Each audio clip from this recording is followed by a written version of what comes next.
The Australian government is conducting a postal survey on whether same-sex marriage should be legal, which is an odd thing to do because polls already exist showing around 2/3 of Australians support it. So Parliament could simply pass it into law, but instead they are inexplicably holding a non-legally binding voluntary postal vote at a public cost of $120 million, which is the weirdest waste of Australian money since every Baz Luhrmann movie ever made.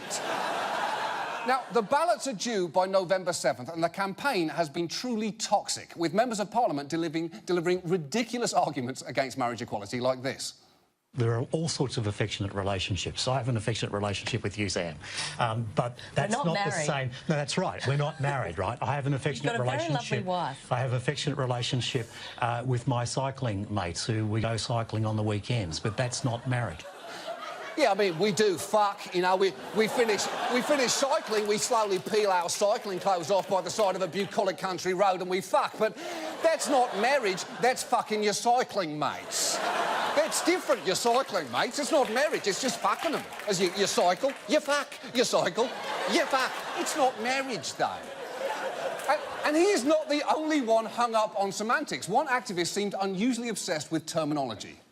Ladies and gentlemen, if I may still use that term in these gender-fluid times, I speak for marriage. Speaking against same-sex marriage is Sophie York from lobby group Marriage Alliance, which says unions of same-sex couples shouldn't even be called marriage.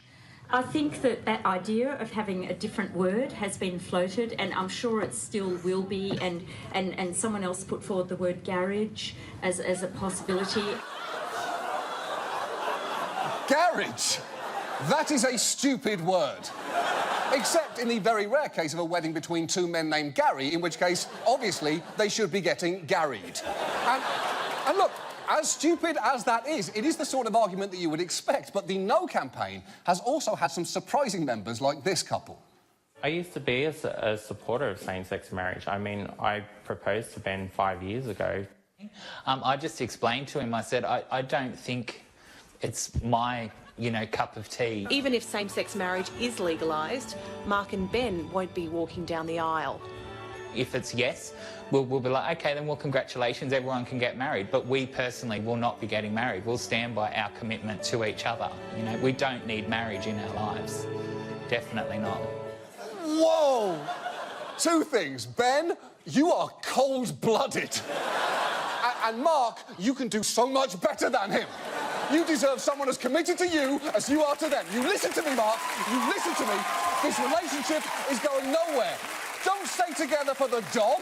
He knows you're unhappy too. You respect yourself, Mark, and you leave. It's actually got physical. The pro-gay marriage head of Qantas got pied in the face, while the anti-gay marriage former Prime Minister Tony Abbott, a man whose very smile says, "Smell that? I just cut one." He had an unfortunate incident when he was walking down the street. A gentleman sang out, "Hey, Tony." I turned around, he said, "I want to shake your hand." I saw him coming towards me. I held out my hand, he grabbed my hand, and it turned into a headbutt. It's true. Tony Abbott was headbutted by this man, a Tasmanian anarchist who goes by the names Astrolabe and, even better, DJ Funk Knuckle. Although it turns out that, according to DJ Funk Knuckle, the attack actually wasn't connected with the gay marriage issue at all. Has absolutely nothing to do with marriage equality. That was just coincidental that someone had stuck a sticker on my jacket. I was thinking, there's Tony Abbott, I'm going to headbutt him.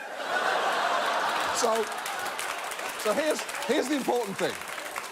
I am in no way condoning Tony Abbott being attacked. What I will say is, thinking to yourself, there's Tony Abbott, I'm going to headbutt him, is entirely natural. It's an automatic human response. It's like, there's a puppy, I'm going to pet it. Or, there's Sean Penn, I'm not going to see that movie. So, the point is, this has been a dispiriting, ultimately pointless process. And at the end of the day, I think there are only two good things that could come out of it. One is if Australia's Parliament legalises gay marriage at the earliest opportunity. And two, that Mark heeds my words and puts himself out there and meets someone who deserves him, because, Mark, you can find someone who would do anything for love, including that.